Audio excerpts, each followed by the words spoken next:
अगर कोई बीमार होता है तो बीमारी के इलाज का खर्च, उसके बाद दवाइयों का खर्च सबसे ज्यादा होता है।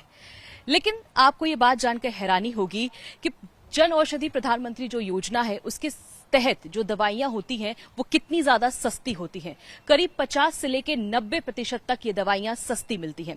इस वक्त हमको तस्वीर दिखाते हैं कि आपको इस टेबल पे तमाम सारी जो दवाइयां दिख रही होंगी, इसकी जब आप कीमत जानेंगे तो आपको बहुत हैरानी होगी। हमारे साथ यहाँ पर मौजूद है रवि जी। सबसे पहले हम जानना चाहिए किस तरह की यहाँ पे दवाइयां मौजूद हैं और वो जो मार्केट में हम बात करते हैं ब्रांडेड दवाइयों की, उसकी तुलना में कितनी सस्ती है। यहाँ तो कुछ डिस्प्ले के लिए थोड़ी सी दवाइयां हैं और आप बैकग्राउंड में जैसा देख पा रहे हैं कि ये वेयर हाउस है गुड़गांव स्थित। हमारे बास्केट में 1800 से अधिक दवाइयां हैं और 285 सर्जिकल आइटम्स हैं।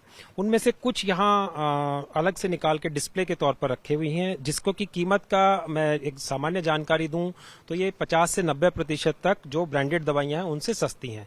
हम दवाई का जब प्राइस फिक्स करते हैं तो यही क्राइटेरिया माइंड में रखते हैं कि उसका प्राइस 50 to 90% चीपर हो। रवि जी, जिस तरह से भारत में सबसे ज्यादा दिल के मरीज हैं, शुगर है, ये तमाम जो चीजें हैं, इनकी दवाइयां जो है पूरी जिंदगी लोग इस्तेमाल करते हैं। क्या जन औषधि जो ये योजना है इसके तहत ये जो दवाइयां मौजूद हैं उसमें कितना फर्क है रेट में, अगर हम जानें?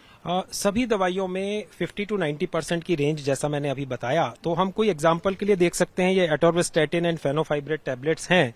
इसकी कीमत 30 रुपीज पर 15 टैबलेट्स है, यानी 2 रुपया पर टैबलेट है। बाजार में इसका जो प्राइस होगा वो लगभग 135-140 रुपया होगा। इसी प्रकार से एक एंटीबायोटिक मेडिसिन है एमोक्सिसिलिन एंड पोटेशियम क्लोवनेट।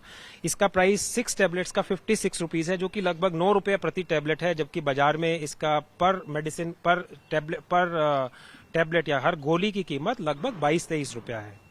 तो इतना इसमें आप डिफरेंस देख सकते हैं कि 9 रुपया या 22 रुपया। और जिसको रेगुलर लेना है, यानी मान लीजिए कोई हाइपरटेंशन या कार्डियोवैस्कुलर या डायबिटीज जिसको हो गया, तो उसको रेगुलर दवाइयों की जरूरत पड़ेगी। तो यदि जनौषधि से दवाइयां लेगा, जो कि अच्छी क्वालिटी की दवाइयां हैं, उत्तम क्वालिटी की हैं, जिसका कि हम एक अलग पूरा प्रोसेस मेंटेन करते हैं, तो उसमें उसकी रेगुलर इतनी बचत होगी।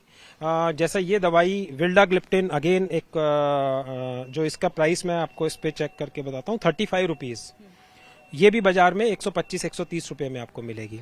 जैसे ही सस्ती दवाइयों का जिक्र होता है, लोग अब कंफ्यूज हो जाएंगे कि अब सस्ती है तो इसकी क्वालिटी अच्छी नहीं होगी, क्योंकि लोग जैसे डॉक्टर्स जो हैं बाहर प्रिस्क्राइब भी कर देते हैं, और साथ ही साथ इसीलिए सरकार ये कोशिश कर रही है कि लोग जेनरिक दवाइयों की तरफ मूव करें। लेकिन ऐसा हो नहीं पा रहा है।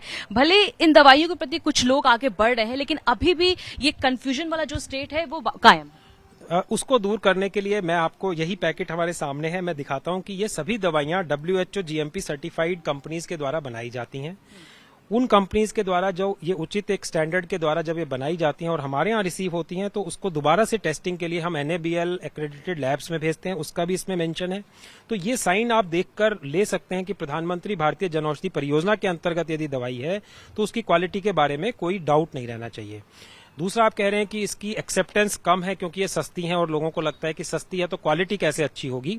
तो मैं उसके लिए यही बताना चाहूंगा कि सस्ती का मतलब क्वालिटी से उसका कोई लिंक नहीं है। गवर्नमेंट की ये एक पब्लिक वेलफेयर की स्कीम है, जिसमें गवर्नमेंट काफी एफर्ट करती है और ये प्रयास करती है लोगों को कि अफोर्डेबल दवाइयां कैसे मिलें। तो क्वालिटी से संबंधित जो मैंने आपको स्टेप्स बताए कि WHO GMP या NABL एक्रेडिटेड लैब के टेस्टिंग के बाद ही इन दवाइयों को भेजते हैं, और इसकी लगभग हर वर्ष 30% की ग्रोथ है। पिछले वर्ष जन औषधि केंद्रों से लोगों ने लगभग 1236 करोड़ रुपए की दवाइयां खरीदी हैं और देश में लगभग 9,500 इसके केंद्र हैं आज की तारीख में। तो पूरा देशव्यापी योजना है, लोगों को इसका फायदा उठाना चाहिए। अब इन दवाइयों को किस तरह से स्टोर किया जाता है, उन्हें कहाँ रखा जाता है, इसकी क्वालिटी किस तरह से मेंटेन की जाती है? आपको हम जैसे जैसे आप यहाँ पे मेरे पीछे तस्वीर देखिए, ये सेंट्रल वेयर हाउस है जहां पर ये दवाइयां देखिए आप किस तरह से यहाँ पे मौजूद हैं। और ये वेयर हाउस, 4 वेयर हाउस मौजूद हैं देश भर में। इस वक्त हम हरियाणा के गुरुग्राम में मौजूद है, इसके साथ साथ गुवाहाटी में, सूरत में, चेन्नई में इसी तरह के वेयर हाउस हैं। अगर हम बात करें इस वेयर हाउस की, तो ये सबसे बड़ा वेयर हाउस है। उसमें अगर हम बताएं कि इतनी सारी दवाइयों को आप किस तरह से स्टोर करते हैं, मार्किंग कैसे होती है और पहचान किस तरह से हो पाती है? ये वेयर हाउस SAP सिस्टम से मैनेज होते हैं, जिसमें डिफरेंट रोज एंड कॉलम्स हैं और इसके अंदर ये पैलेट्स हैं। हर एक ब्लॉक को हम एक पैलेट बोलते हैं। दवाइयां यहां से रिसीव होने के बाद उनको उनकी मार्किंग करने के पश्चात इनको हर रो में, जैसे ये हम देख रहे हैं कि C ब्लॉक हमारा है, इसमें 7th रो है, ये 8th रो है। इसी प्रकार 33 रोज हैं यहाँ पर और कॉलम्स इसमें करीब 50 कॉलम्स हैं। टोटल लगभग 10,000 पैलेट्स हमारे इस वेयर हाउस में हैं। तो फर्स्ट नंबर जो है वो इसका रो बताता है, कौन सी रो है। सेकंड इसका कॉलम बताता है या ये पैलेट की जानकारी देता है। और थर्ड इसकी स्पेसिफिक पोजीशन बताता है। Ground level is 1, second level is 2, third इस प्रकार से, जिसमें 1 है तो ये नीचे वाले के लिए एरो है, 2 में ये फर्स्ट वाले सेकंड लेवल का एरो है। इसी प्रकार अप टू 6 लेवल्स, क्योंकि इसकी 35 फीट हाइट है और ये टेम्परेचर कंट्रोल्ड एरिया है, इसके अंदर इन दवाइयों को रखा जाता है ताकि डिस्ट्रीब्यूशन के समय हम इनको वापस रिट्रीव कर सकें और कम से कम समय में पूरे देश में इनको भेज सकें।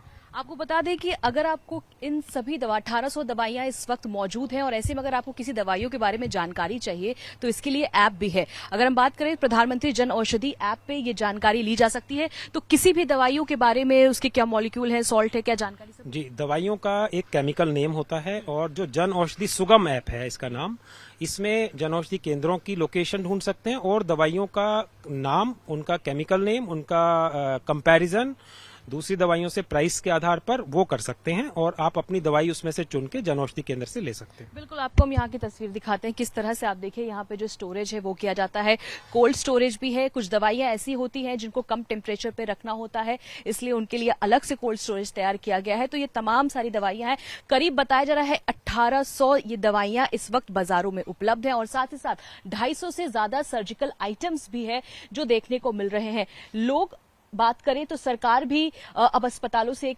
अनुरोध कर रही है, डॉक्टरों से भी कह रही है कि आप कोशिश करिए कि जेनेरिक दवाइयां ही लिखी जाएं। और ऐसे में आप देखिए किस तरह से यहाँ पे पैकेजिंग की गई है, किस तरह से इसे यहाँ पे सुरक्षित तरीके से रखा जाता है। और यहाँ से ही आपको बता दें अलग अलग केंद्रों पे जन औषधि जितने भी केंद्र है वहां पर भेजा जाता है। भावना किशोर, टाइम्स रणो भारत के लिए।